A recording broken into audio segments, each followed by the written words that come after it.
하나님 말씀 보겠습니다. 오늘 하나님께서 우리에게 주시는 말씀 마태복음 7장 7절로 11절까지의 말씀입니다.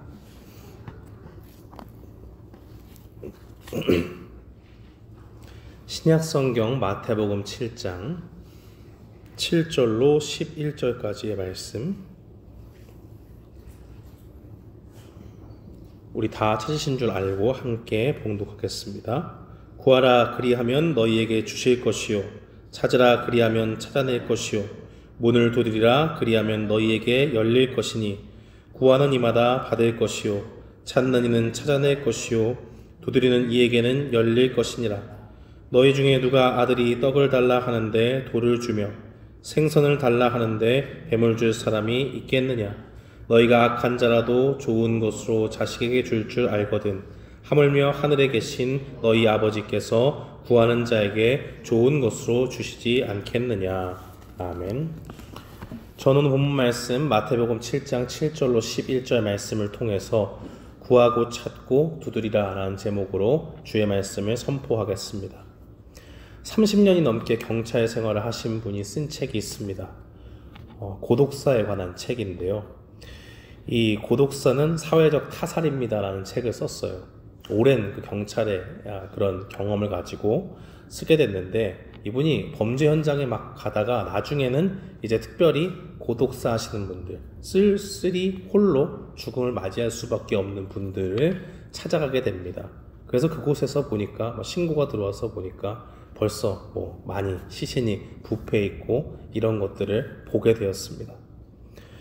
수많은 현장을 다녀본 결과 청년이든 연세가 든 분이든 고독사의 대상이 된다라는 것을 이분이 깨달았습니다. 그리고 이분은 고독사의 현장에는 세 가지가 없다라고 그렇게 이야기를 했어요.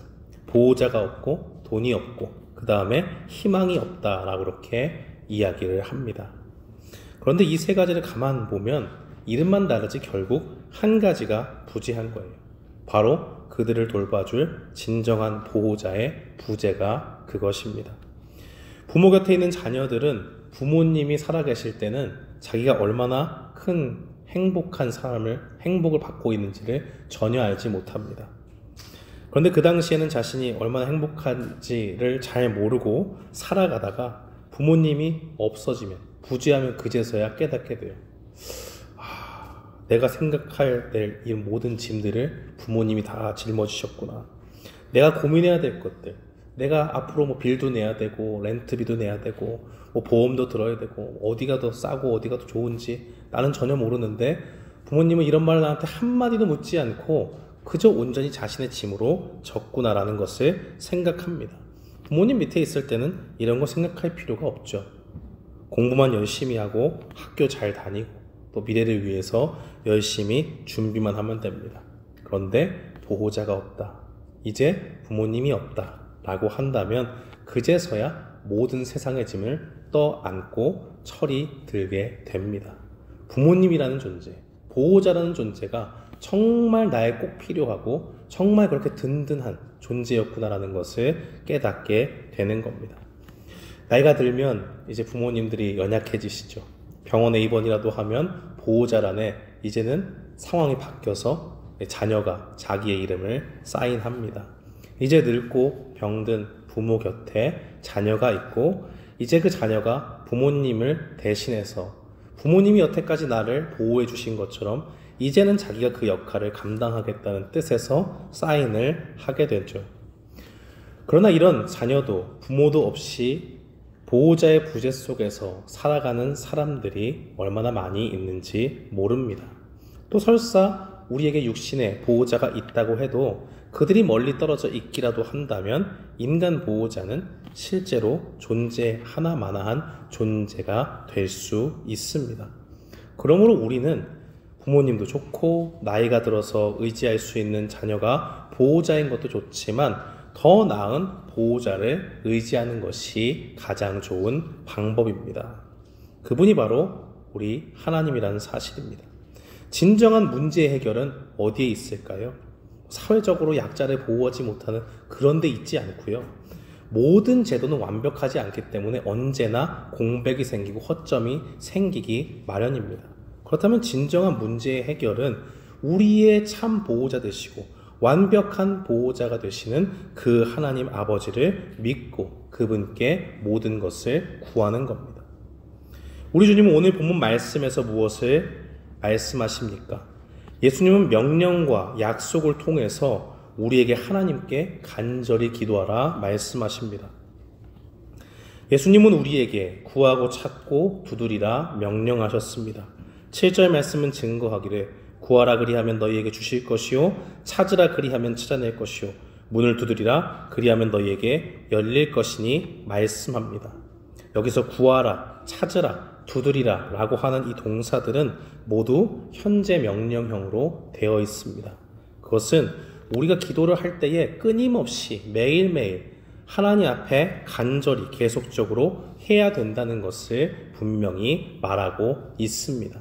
그런 명령이 있고 난 후에 주어지는 약속은 구하는 사람에게 주시고 찾는 사람이 찾게 하시고 두드리는 사람에게 열리게 하신다는 말씀입니다.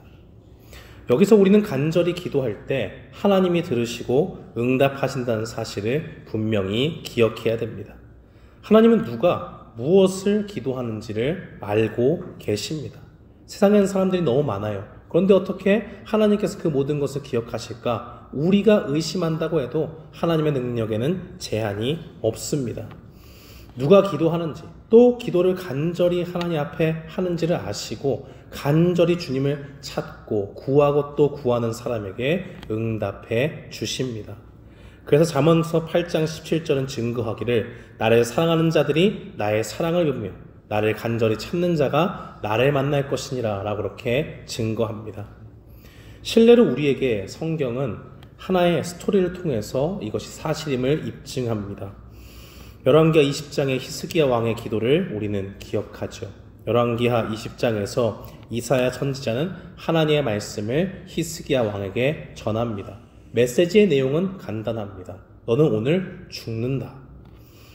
그러자 즉시로 히스기야는 그 말씀을 듣고 자신의 얼굴을 벽으로 향해서 기도하기 시작합니다. 벽이에요, 벽. 벽에 무슨 능력이 있겠습니까? 아무 능력이 없어요. 신령한 벽을 향해서 기도하는 게 아니란 뜻입니다. 우리가 그는 보는 벽이에요. 그 벽에다가 자신의 얼굴을 이렇게 바라보면서 벽을 바라보면서 기도했다는 겁니다. 히스기야의 마음은 무엇이었을까요? 자신의 눈에 그 어떤 사람도 그 어떤 능력을 가진 다른 우상도 두지 않겠다는 결단입니다.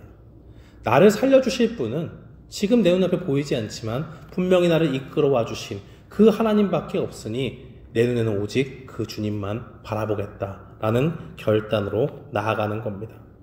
즉시로 히스기야는 벽을 바라보면서 벽을 면전에 대고 다른 어떤 것도 보이지 않지만 그를 지금까지 이끄신 그 하나님을 바라보면서 오직 하나님만을 의지하며 기도했습니다. 눈물을 흘리며 통곡하며 기도했고 나를 살려주실 분은 하나님밖에 없다는 확고한 믿음을 가지고 간절히 기도했습니다. 히스기야가 그렇게 간절히 기도할 때 하나님은 그의 기도를 들어주셨습니다. 말씀을 전하고 돌아가는 이사야 선지자에게 다시 임하셔서 이렇게 말씀합니다.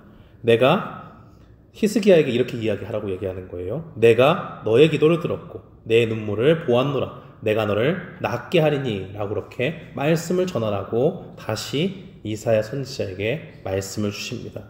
그리고 그가 구하지 않았던 15년의 생명의 연장도 보장하시고 하나님이 아수르의 손에서 이 성을 보호해 주신다 하는 그 약속까지도 허락해 주셨습니다. 하나님은 어떤 분이십니까? 히스기야라는 아주 독특한 인물에게만 응답하시는 하나님이 아닙니다. 히스기야와 같은 중심으로 하나님 외에는 나에게 그 어떤 소망도 없다라는 그러한 믿음을 가지고 간절히 기도하는 사람들, 바로 그 사람들의 기도를 들으시는 하나님이십니다. 그래서 예수님은 8절 말씀에 구하는 이마다 받을 것이다 라고 그렇게 말씀하고 있습니다. 특정한 한 사람이 아니라 우리의 기도를 들으시는 하나님이 계심을 믿고 간절히 그 주님 앞에 간구하는 사람에게 응답해 주신다 말씀합니다. 그러므로 우리는 주님의 명령과 약속을 바라보면서 우리의 기도를 들어주신 선하신 아버지를 바라보며 간절히 기도해야 됩니다.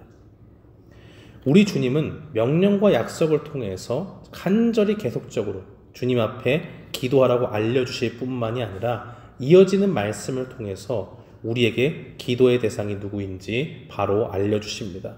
11절 중간에 보면 우리의 기도의 대상을 주님은 하늘에 계신 너희 아버지께서 라고 그렇게 말씀하고 계십니다. 우리는 우리와 아무런 관계없는 절대자에게 기도하는 것이 아닙니다. 우리와 직접적인 관계를 맺으신 분에게 기도하는 거예요. 우리를 자녀 삼아주신 아빠, 아버지께 기도하는 겁니다.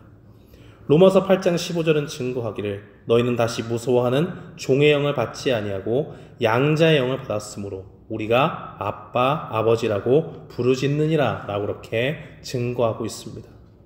어느 종교도 그들이 섬기는 절대자를 아빠라고 부르지 않아요. 어떻게 감히 자신이 섬기는 절대자에게 나와는 능력이 다르고 존재론적으로 완전히 차원이 다른 그 절대자에게 친밀한 표현을 쓸 수 있습니까? 그러나 우리 하나님의 그 독생자이신 예수님은 그를 아버지라 부르십니다. 자신만 아버지라 부르는 것이 아니라 자신뿐만이 아니라 예수님을 통해서 성령님이 믿음을 준 모든 사람들까지도 아빠, 아버지라 부를 수 있는 그러한 권세를 우리에게 주셨습니다. 유대인들도 감히 하나님의 이름을 부르지 못했죠. 그래서 하나님의 이름이 나온 표현이 이렇게 나오게 되면 아도나이, 나의 주님이라는 표현으로 다시 고쳐서 불렀던 것을 기억합니다. 유대 문헌을 막 뒤졌던 예레미야스라고 하는 이 신학자도 유대 문헌을 막 뒤지고 뒤져봐도 도저히 어디에서 하나님을 아버지로, 아빠로 그렇게 부른 적이 없다라고 이야기합니다. 예수님이 쓰신 독특한 표현이고 예수님이 그 성령을 주신 그 은혜로 거듭난 사람들에게 똑같은 은혜를 주셨다는 말입니다. 우리에게는 예수님이 약속하신 성령님이 우리 속에 내주하십니다.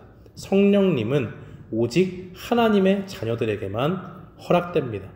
누구든지 성령님의 역사가 아니면 성령님이 믿음을 주시지 않으면 예수 그리스도를 주라 시인할 수 없기 때문에 우리가 예수님을 주로 고백한다 라고 얘기하면 우리가 느끼건 느끼지 못하건 여러분이 인정을 하건 인정을 하지 않건 성령님이 이미 우리 안에 내주하고 계신다는 거예요. 그것은 무엇을 말합니까? 우리가 이미 성령님이 내주하시기 때문에 합법적으로 우리는 하나님을 아빠라고 부를 수 있는 자녀가 되었다는 겁니다. 그렇다면 우리에게 남은 것은 우리가 진짜 하나님을 아빠로 믿고 구할 것이냐 아니면 그렇지 못하고 불신앙 가운데 빠질 것이냐 바로 이 기로에 서 있는 거예요. 예수님은 그 갈등 속에서 우리에게 확신을 주시기 위해서 가정적인 예를 들어서 선하신 아빠 하나님을 알려주십니다. 육신의 아버지도 떡을 달라고 하는데 돌을 주지 않는다. 생선을 달라고 하는데 뱀을 주지 않는다. 예수님 이렇게 말씀하시는 거예요. 육신의 부모가 정말 악한 사람일지라도 자기 자녀에게 좋은 것을 주는 법을 너희가 알고 있다면은 선하신 하나님 아버지께서 우리를 어떻게 대하시겠냐 말씀하시는 겁니다. 그 구하는 사람에게 정말 가장 좋은 것을 우리에게 주시는 그 아빠, 아버지가 하나님이 아니겠느냐 말씀하는 겁니다. 이미 우리에게 하나님은 독생자 예수님을 허락해 주셨습니다. 그의 하나뿐인 아들을 아낌없이 주셨고 우리의 생명을 살리시려고 십자가에서 기꺼이 내어 주셨습니다. 그렇다면 그 아들을 아낌없이 주신 분께서 어떻게 자녀된 우리를 위해서 모든 것을 주시지 않겠습니까? 아무것도 아낄 것이 없으니까 제발 믿고 구하고 찾고 두드리고 하는 그 일들 통해서 하나님이 예비하신 선한 것을 맛봐라 라고 하는 것이 예수님의 말씀입니다. 하나님 편에서는 언제나 아무런 문제가 없어요. 하나님은 아낌없이 좋을 것을 주실 마음도 계십니다. 선하신 하나님이에요. 모든 것을 우리가 생각하는 것 이상으로 생각하지 못했던 더 큰 선물을 늘 우리에게 주실 준비가 되어 있습니다. 그 능력에도 제한이 없으니 받기만 하면 무조건 좋은 겁니다. 그런데 언제나 문제는 우리에게 있죠. 우리가 하나님을 언제나 선한 것을 주시는 아빠로 믿지 않기 때문입니다. 예수님 말씀하십니다. 간절히 기도하고 끊임없이 주님의 은혜를 갈망할 때 아빠 하나님은 좋은 것을 주신다. 그러니까 제발 의심하지 말고 구해서 받으라는 말씀입니다. 예수님은 명령과 약속을 주시고 언제나 좋은 것을 주시는 아버지 하나님 앞에 끊임없이 기도하도록 요구하십니다. 그러면 우리 중에는 이런 질문을 할 사람이 있습니다. 왜 예수님께서는 3번에 걸쳐서 구하고 찾고 두드리라는 말씀을 통해서 간절히 끈질기게 기도하라고 하실까? 이미 모든 것을 다 아시는 하나님이신데 그렇다면 우리에게 그저 좋은 것 주시면 되시지 않나? 이런 의문을 가질 분들도 계십니다. 그런데 하나님이 그렇게 하시는 이유가 있어요. 그렇게 하시는 이유는 하나님께서 그 자녀들이 겸손하게 하나님만을 의지하게 하기 위해서입니다. 광야 가운데도 보세요. 출애굽한 백성들이 하나님의 은혜 가운데 광야 가운데 나오게 되었을 때 하나님은 매일매일 만나를 주십니다. 한꺼번에 몰아주지 않았어요. 매일 주세요. 왜요?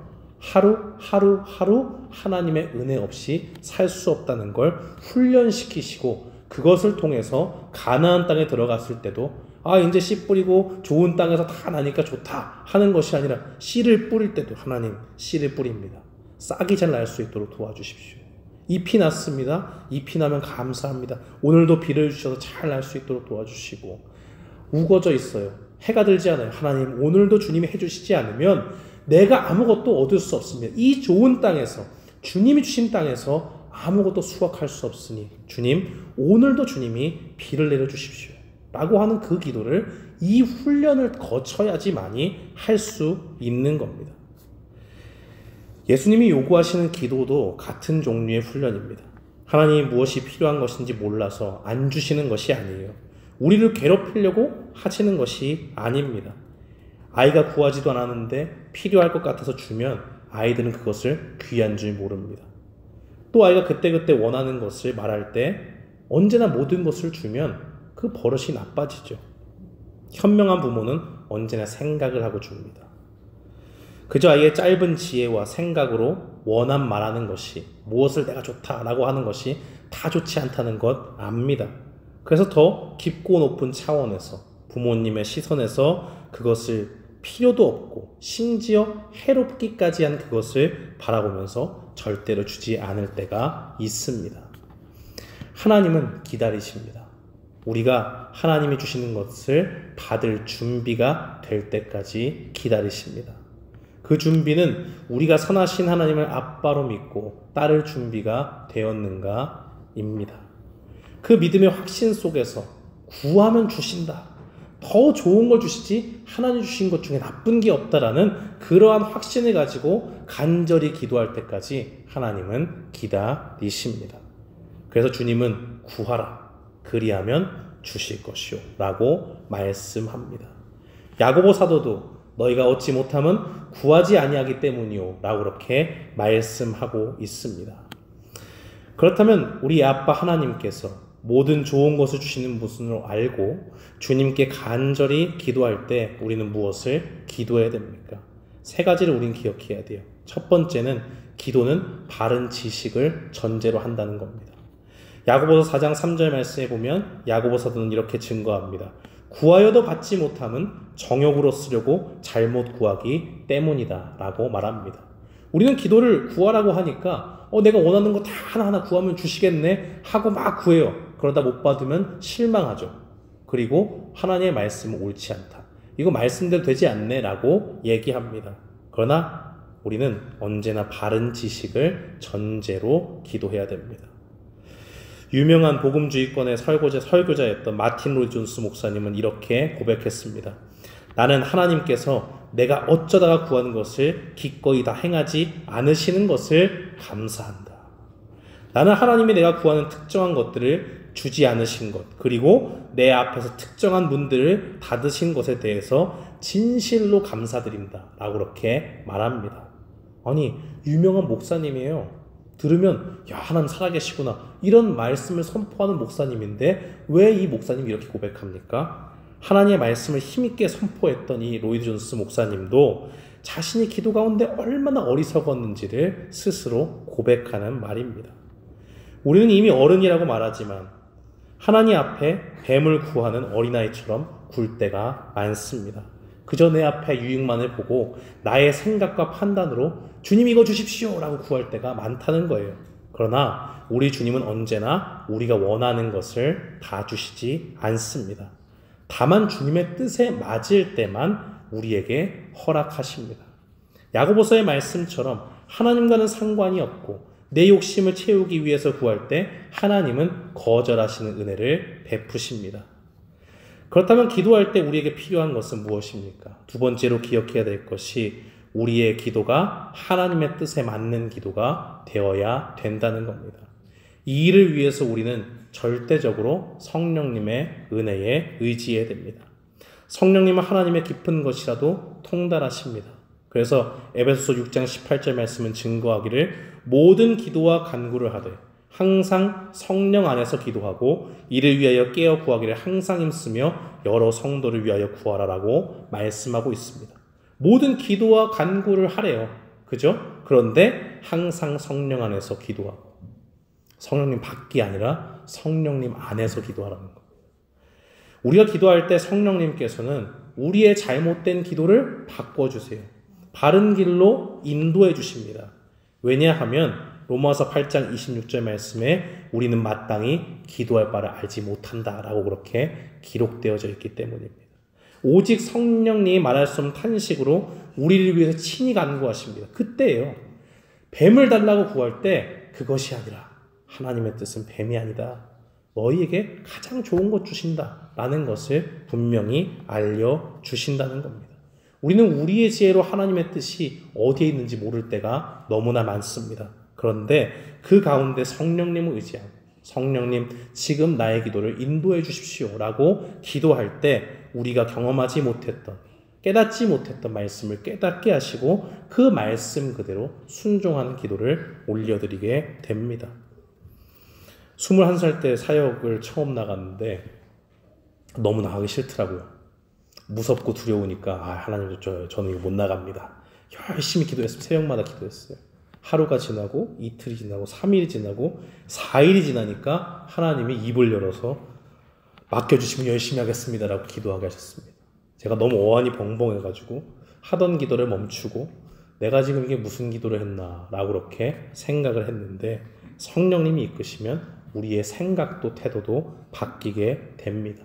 나의 욕심과 원함이 아니라 하나님이 원하시는 그 길로 우리가 인도함을 받는다는 겁니다. 마지막으로 세 번째, 우리가 기도할 때 분명히 가져야 되는 것은 바로 의심함이 없는 믿음을 가지고 기도하는 겁니다. 야고보서 1장 6절로 7절 말씀은 오직 믿음으로 구하고 조금도 의심하지 말라. 의심하는 자는 마치 바람에 밀려 요동하는 바닷물결 같으니 이런 사람은 무엇이든지 죽게 얻기를 생각지 말라 말씀합니다. 경험적으로 우리는 기도하면서 하나님 이거는 하나님이라도 힘드시겠지 라고 그렇게 생각하는 경우가 있습니다. 입으로는 믿는다고 기도를 열심히 하는데 마음속 저 언저리에서 이거는 그래도 안 될 것 같은데 힘들 것 같은데 라는 생각이 들 때가 있습니다. 마귀가 우리 마음속에 의심의 씨앗을 뿌려주는 거예요. 그럴 때 우리는 무엇을 기도해야 됩니까? 너희 하늘 아버지께서 구하는 자에게 성령을 주시지 않겠느냐라고 그렇게 말씀하신 이 누가복음 11장의 병행 구절을 기억해야 됩니다. 주님은 분명히 기도 가운데 우리가 의심하면서 기도하기를 원치 않으십니다. 그것을 위해서 우리가 성령님을 기도 가운데 구할 때에 의심이 사라질 수 있도록 성령님 우리에게 충만히 허락해 주실 준비가 되어져 있습니다. 이 말씀을 믿고 여러분이 오늘부터 기도할 때 성령님의 은혜를 날마다 구하십시오. 기도할 때마다 성령님, 나뿐만이 아니라 우리 교회 모든 성도님들 다 성령님 안에서 기도할 수 있도록 위해서 기도하시기 바랍니다. 바로 그렇게 할 때 우리 교회는 산으로 가지 않아요. 하나님의 말씀 가운데 깊이 뿌리 박히고 주님이 주신 약속의 말씀을 굳게 믿는 가운데 기도의 용사들로 다 채워지게 됩니다. 기도하는 사람에게 성령님을 주시면 성령님이 주님의 뜻을 깨닫게 하실 뿐만이 아니라 주님께 기도하는 모든 것에 대한 의심을 물리쳐 주십니다. 그러므로 오늘 이 말씀을 듣는 모든 분들께서 우리 주님의 말씀을 마음에 새기기를 원합니다. 사무엘과 같이 기도를 쉬는 죄를 범하지 않고 항상 성령님을 의지해서 기도하고 간절히 주님께 매달려 구할 때에 우리의 기도를 응답하시는 주님을 경험하며 나아가는 우리 모두가 되기를 주님의 이름으로 축원합니다. 아멘.